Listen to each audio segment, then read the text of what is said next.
Hi, AD. Welcome to my furry dungeon.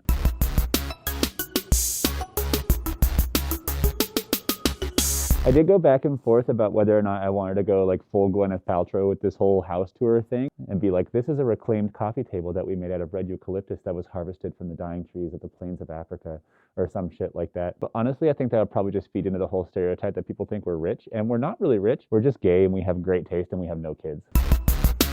Plus, I'm extremely cheap and I bargain hunt, and I did most of the things that you see here myself. Like, I actually made that coffee table myself. I made that arch myself. I made those bookshelves myself. And oh my God, who could have seen this one coming? Anyways, this room was originally the other half of the wet bar. This was just like a bunch of stupid cabinets over here that had like no purpose, and it had a sink, but it wasn't actually plumbed. So we ripped that out and got rid of it. And then that's the other side of the arch.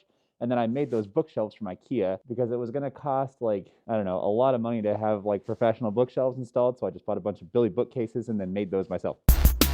And then this is the angle of the house that I never really show because this kitchen is the only thing that we haven't done anything with yet. But that's, a bigger project for a different day. So we haven't done that yet. So I don't ever film in here, but like, this is the kitchen. It just is what it is. That chandelier is like one of my favorite things ever. I found that on AliExpress and then I think paid more to ship it than the chandelier actually cost. And then probably more in light bulbs to actually like put light bulbs in the chandelier than the thing actually cost. But I love that. That's one of my favorite things.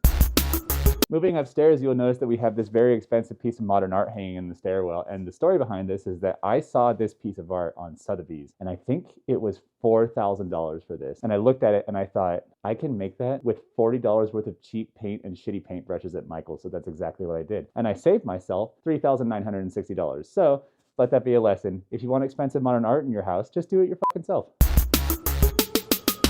Then this is my office / fursuit making dungeon, which you've seen a million times before. This is my fursuit making desk. This is my work desk. I spend most of my time here, unfortunately, and not here, but I'm working at trying to spend more time here. So this is a work in progress. You've all seen my husband's office before. Everybody thought his office was kind of a vibe in the video where I showed him off. Anyways, he's got like a cool PC setup, and then everybody wanted to know what that thing was. It's called a Corsair Xeneon, which is like a little, he has it basically set up as like a little stream deck so he can control his music and like his streams and stuff and all his cool shit on it. And then he's got a cool PC. Specs aren't important. This is our guest bedroom, which is kind of like Joshua Tree themed, kind of like spicy Southwest vibes. I didn't do anything in this room. My husband did everything in this room, so he gets all the credit for this one. This is our master bedroom, which is, as the kids say, where all the magic happens. I don't really know what to say about this room other than it's not done yet. We painted it this really cool color, and then we kind of got sidetracked on a bunch of other projects, and so we haven't done anything in here yet. But like, there are definitely like plans for this room, which have not yet materialized. Anyways, so